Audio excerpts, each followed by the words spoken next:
उत्तराखंड में बड़ी घटना, चमोली जिले के जोशीमठ में ग्लेशियर टूटा।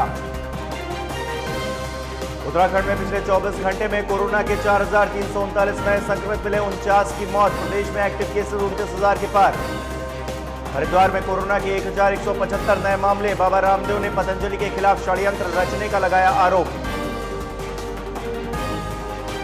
तीरथ रावत का बड़ा ऐलान, प्रदेश में 18 वर्ष से 45 वर्ष के आयु वर्ग के बीच में करीब 50 लाख लोगों को मुफ्त में लगेगा टीका।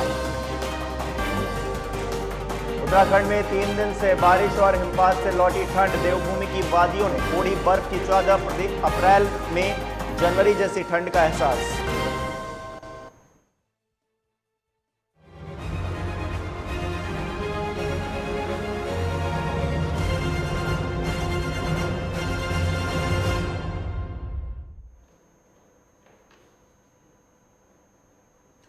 नमस्कार, उत्तराखंड लाइव में आपका स्वागत है। मैं हूं आपके साथ हिमांशु मिश्रा। उत्तराखंड में एक बार फिर से प्राकृतिक आपदा की मार पड़ी है। चमोली जिले के नीति घाटी के सुमना में बर्फबारी के बाद में ग्लेशियर टूटने की घटना हुई। भारतीय सेना की तरफ से मिली जानकारी के मुताबिक अभी तक 384 लोगों को सुरक्षित निकाला जा चुका है। अभी तक 8 शव बरामद किए गए हैं। भारतीय सेना के सेंट्रल कमांड ने जानकारी देते हुए बताया है कि बॉर्डर रोड ऑर्गेनाइजेशन का एक कैंप बर्फीले तूफान की चपेट में आ गया था। अभी तक 384 लोगों को बचाया जा चुका है। चीन की सीमा से सटे हुए जोशीमठ सेक्टर के सुमना इलाके में यह घटना हुई है। भापकुंड से सुमना तक रास्ते की सफाई की जा रही है। तो ये तस्वीर हम आपको दिखा रहे हैं जहां पर यह घटना हुई है।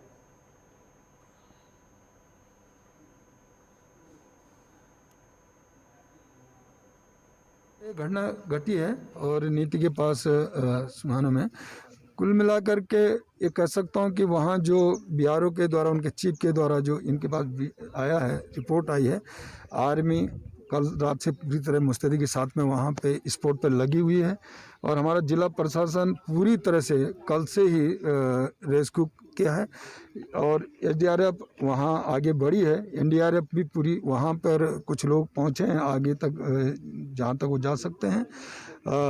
आर्मी के संपर्क में तो कल रात से ही हैं, वो लोग पूरी तरह रेस्क्यू कर रहे हैं और साथ ही आईटीबीपी की जवान लगे हैं।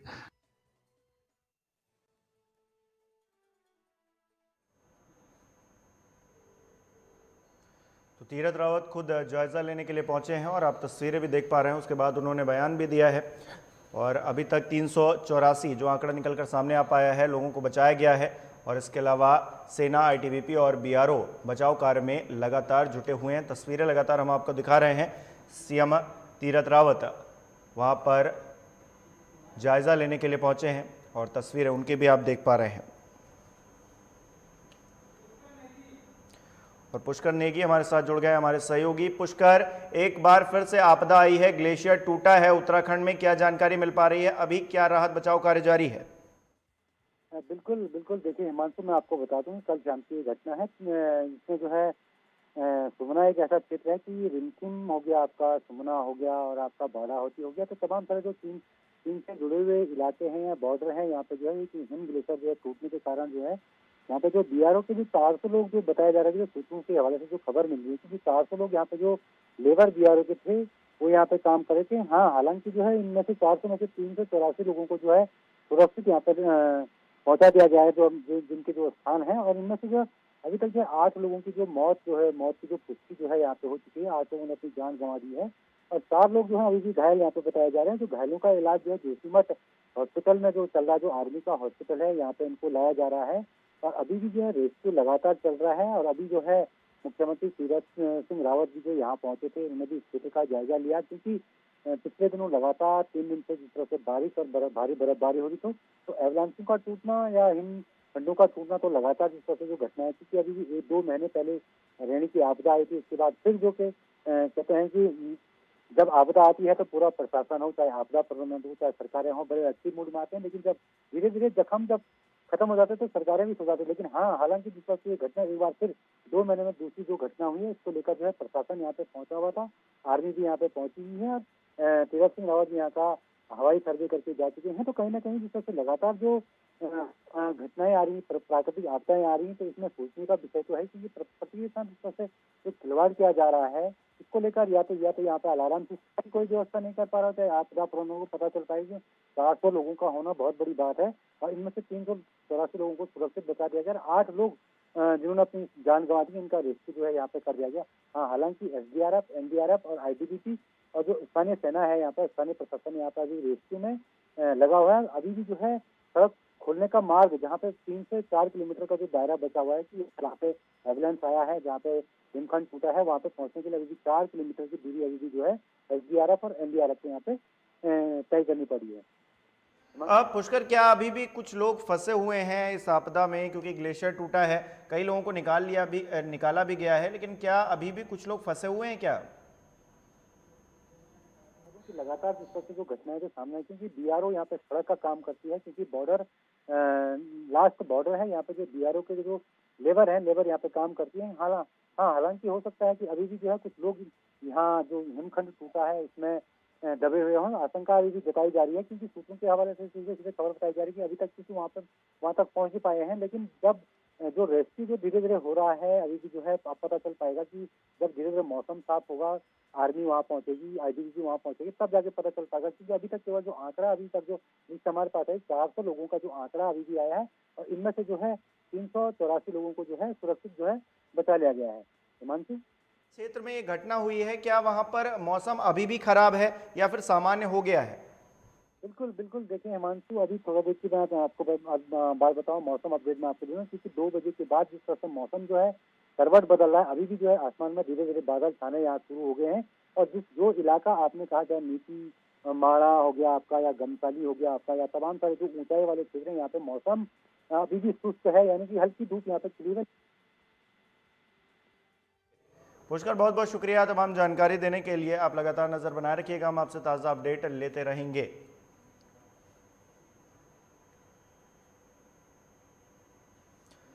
वहीं उत्तराखंड में कोरोना संक्रमण की दूसरी लहर रोज ही नए रिकॉर्ड बना रही है। बीते 24 घंटे में 49 कोरोना मरीजों की मौत हुई है, जबकि 4,339 और कोरोना संक्रमित मिले हैं। प्रदेश में एक दिन में मरने वालों की ये सबसे बड़ी संख्या है। इसी के साथ में प्रदेश में अब तक कोरोना संक्रमितों की मौत का आंकड़ा 2000 पार हो गया है।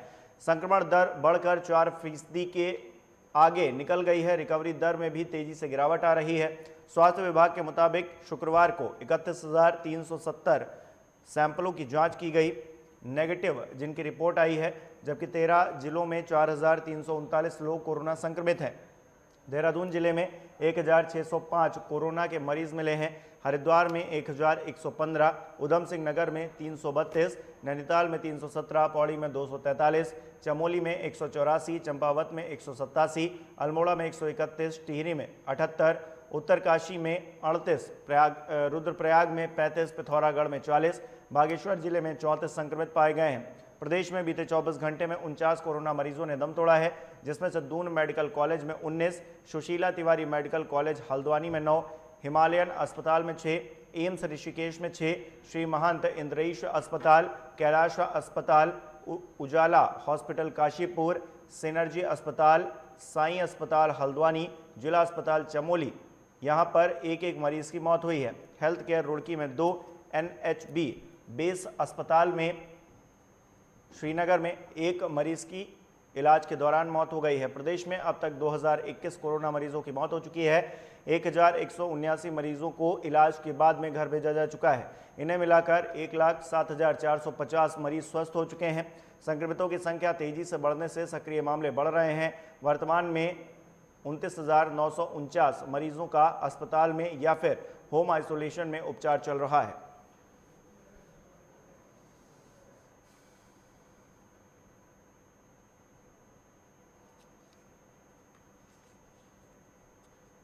और यहां वक्त तो चला एक छोटे से ब्रेक का, फौरन नजर होता है।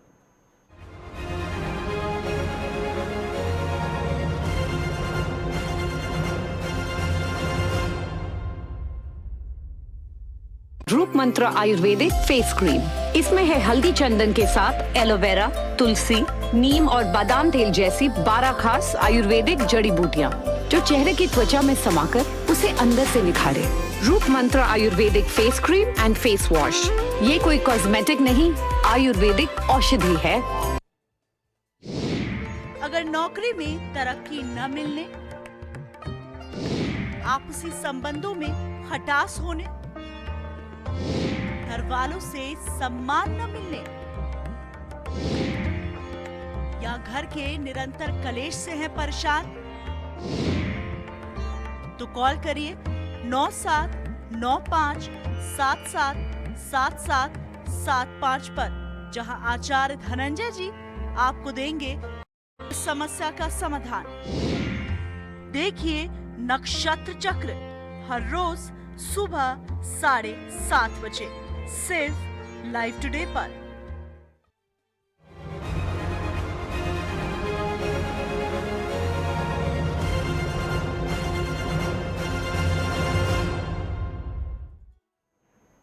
ब्रेक के बाद आपका एक बार फिर स्वागत है। हरिद्वार में कोविड संक्रमण ने पिछले सभी रिकॉर्ड ध्वस्त कर दिए हैं। जिले में पहली बार एक साथ 1175 कोविड संक्रमित मिले हैं।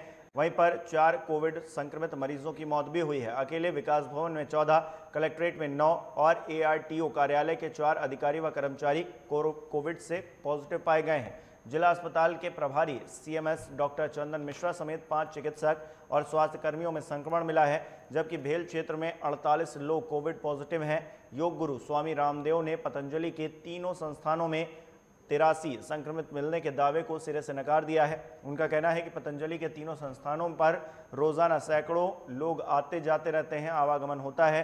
किसी भी संस्थान में प्रवेश करने से पहले बाहर से आए लोगों की कोविड जांच की जाती है।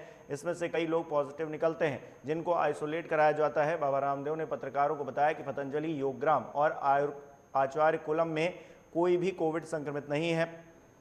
उनका कहना है कि प्रायोजित षड्यंत्र के तहत पतंजलि में कोविड संक्रमित मिलने का भ्रम फैलाया जा रहा है। उन्होंने कहा कि वे जल्द ही इस षड्यंत्र का पर्दाफाश करेंगे। बता दें कि बाबा रामदेव ने कहा है कि जब भी कोविड जांच के दौरान बाहर से आया हुआ कोई व्यक्ति संक्रमित पाया जाता है तो स्वास्थ्य विभाग और प्रशासन को सूचित किया जाता है। सरकार कोविड संक्रमण नियंत्रण के लिए पूरा प्रयास कर रही है। संक्रमण और सुरक्षा नियमों को लेकर समाज जागरूक हो रहा है। उन्होंने उम्मीद जताई है कि देश में कोविड संक्रमण पर जल्द ही काबू पा लिया जाएगा।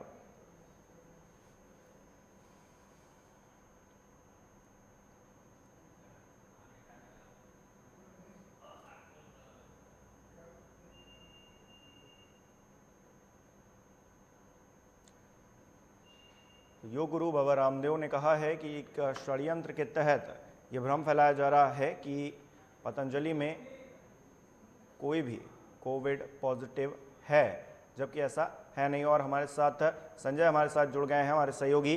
संजय, योग गुरु बाबा रामदेव इस बात का दावा कर रहे हैं कि कोई भी संक्रमित नहीं है, जबकि स्वास्थ्य विभाग ये कहता है जांच करने के बाद में कि वहां पर 83 लोग संक्रमित पाए गए हैं, उनके जो 3 ब्रांचेज हैं उसमें। बिल्कुल हिमांशु, लगातार ही जो कोरोना का ग्राफ है वो लगातार बढ़ता जा रहा है। हालांकि अगर हरिद्वार की बात की जाए तो यहाँ 2 दिन पहले आंकड़ा जो था वो लगातार कहीं ना कहीं बढ़ता हुआ दिखाई दे रहा था। और इसी क्रम में जो बाबा रामदेव की संस्थाएं हैं तीनों में ही जो कोरोना के एक बड़ा विस्फोट हुआ था। 83 लोग जो स्वास्थ्य विभाग ने पुष्टि की थी, 83 लोग कोरोना संक्रमित मिले थे। लेकिन जिस तरीके से लगातार ही सोशल मीडिया और तमाम जगह खबरें चली तो कहीं ना कहीं अब बाबा रामदेव ने इन खबरों का खंडन किया है। बाबा रामदेव का कहना है कि ये हमारे संस्थान में नहीं है कोरोना और हमारा कोई व्यक्ति नहीं कोरोना पॉजिटिव निकला है। साथ उनका यह भी कहना है कि यह लोग बाहर से आए हुए थे, बाहर काम करते थे, तो कहीं ना कहीं जब हमारी स्वास्थ्य विभाग से बात हुई तो स्वास्थ्य विभाग ने भी यही कहा है कि ये जो संक्रमित का आंकड़ा है ये इनके परिसर में ही काम करते थे। लेकिन बाबा रामदेव का यही कहना है कि ये लोग बाहर से आए हैं। अब ये जांच का विषय है। जिस तरीके से बाबा रामदेव ने खंडन किया है तो कहीं ना कहीं बात यह है कि जिस तरीके से कोरोना के मामले बढ़ते जा रहे हैं तो ऐसे में कहीं ना कहीं बाबा रामदेव अपने संस्थान को बचा रहे हैं। जी संजय, अगर लगातार बाबा रामदेव इस बात का दावा कर रहे हैं कि वहां पर कोई भी संक्रमित नहीं है, जो उनके योगपीठ है पतंजलि उसमें कोई संक्रमित नहीं है, तो फिर ये दावे कहां से होने लगे कि वहां पर 83 लोग संक्रमित पाए गए हैं? फिर ये बात निकल कर कहां से आई? स्वास्थ्य विभाग से ही तो ये बात निकल कर आई। तो क्या स्वास्थ्य विभाग भ्रम फैला रहा है? योग गुरु बाबा रामदेव ये कह रहे हैं। बिल्कुल, कहीं ना कहीं जो बाबा रामदेव का कहना है कि एक षड्यंत्र के तहत है, वहीं स्वास्थ्य विभाग भी अपनी जगह ठीक है। उनका साफ तौर पर कहना है कि जब जो व्यक्ति कोरोना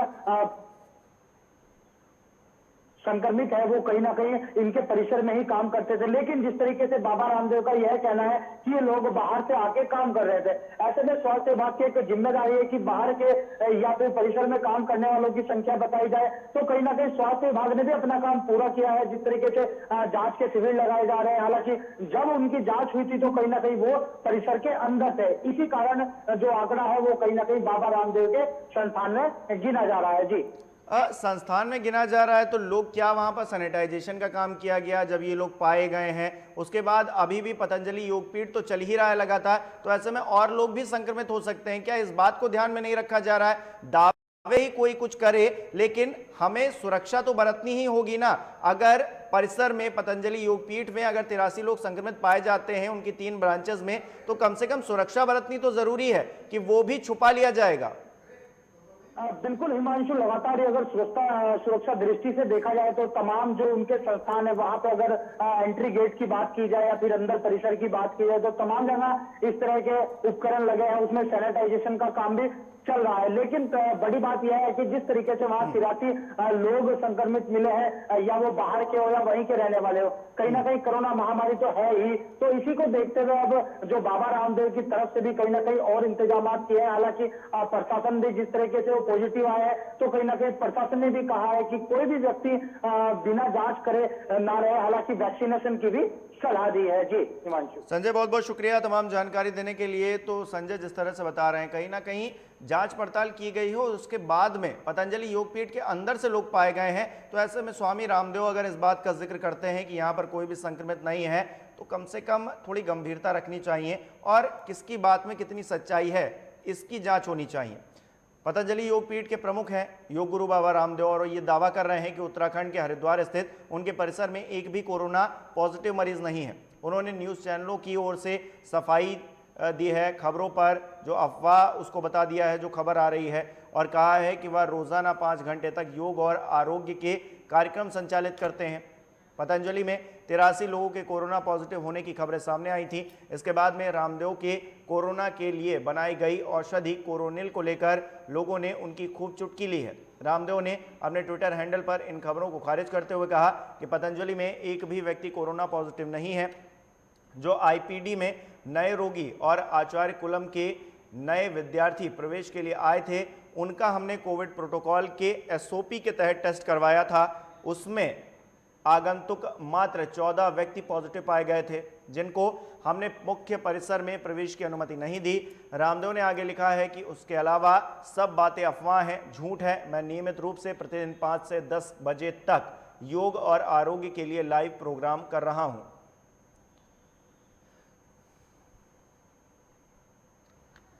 कुंभ हमारी सनातन परंपरा का, हमारी ऋषि परंपरा का बहुत बड़ा एक दिव्य समागम है, जहाँ पर सभी संत महंत ऋषि मुनि मिलजुल करके हमारे राष्ट्र धर्म और अध्यात्म धर्म का मंथन करते हैं और राष्ट्र को मार्गदर्शन करते हैं। तो यद्यपि कोरोना काल के चलते कुंभ की जो दिव्यता और भव्यता होनी चाहिए वो नहीं हो पाई, लेकिन प्रतीकात्मक ही सही बहुत ही यह कुंभ लोगों के लिए और राष्ट्र के लिए, विश्व के लिए मंगलकारी हो, ऐसी भावना के साथ ये कुंभ मनाया गया है। और प्रधानमंत्री जी के आह्वान के बाद इस बड़े आयोजन न करके प्रतीकात्मक रूप से सभी प्रकार की रस्मों को पूरा किया गया है।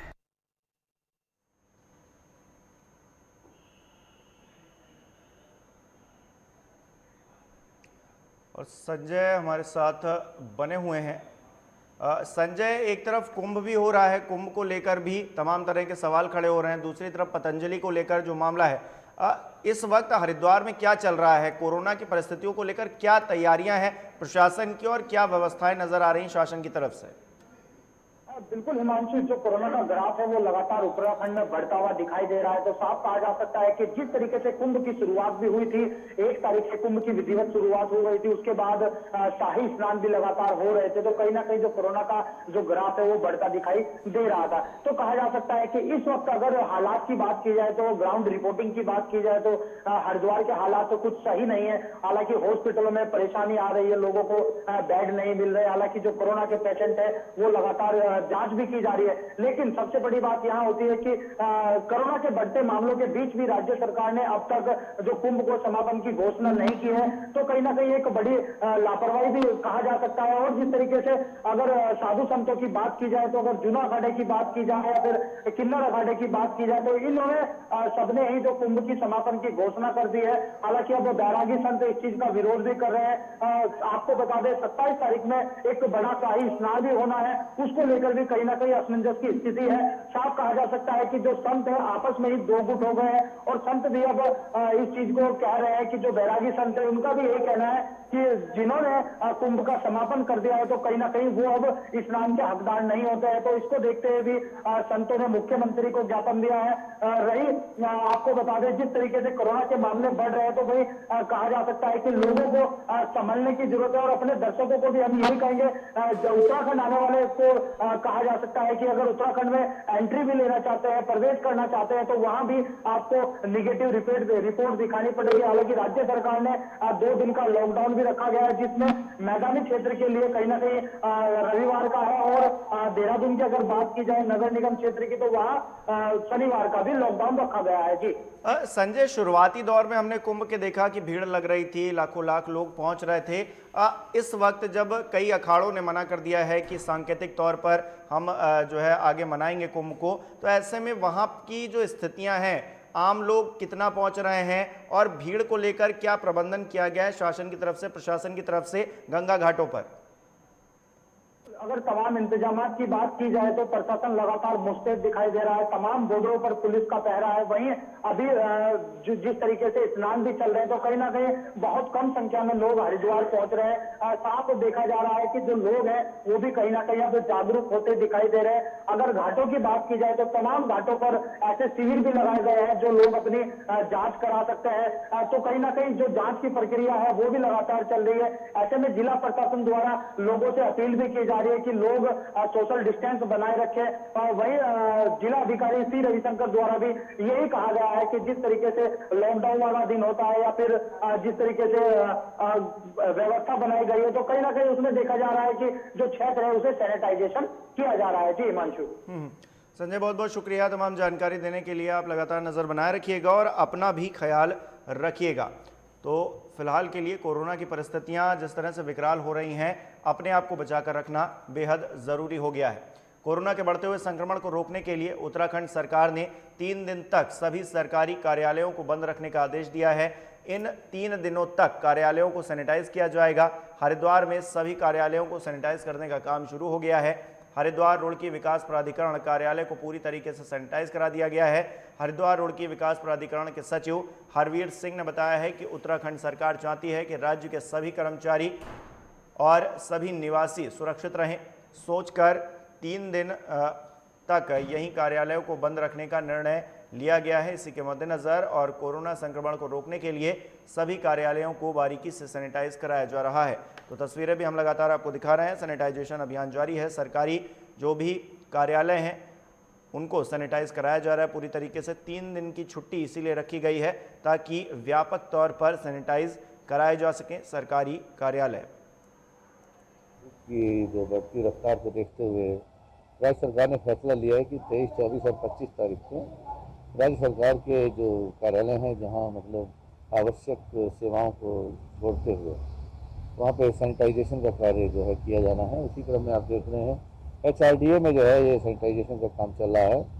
और गवर्नमेंट चाहती है कि हमारे जितने भी कर्मचारी हैं या राज्य के जितने भी बाशिंदे हैं वो सब सुरक्षित रहें, और इसीलिए ये सब किया जा रहा है। तो पूरा जो है जो पूरा ऑफिस है चप्पा चप्पा जो है उसका सैनिटाइज।